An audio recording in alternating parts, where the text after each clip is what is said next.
काय ह्यो आमचो काळू असा आणि तिकडे ना ही बघा खारुताई ना भात खाता मस्तपैकी बसून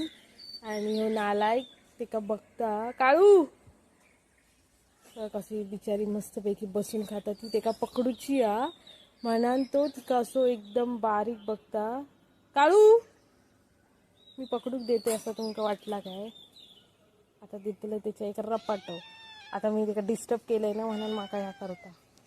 काय खारुताई खारुताई त्या दिवशी मासे खाल्लं ते कमी झाले एक दिवस 2 दिवस तिका रवा केला नाही माशांशिवाय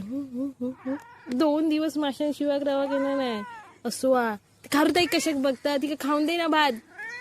नालायक बोको चल घरात केक घालतोय चल नाही नाही नाही चल चल ये चल चल चल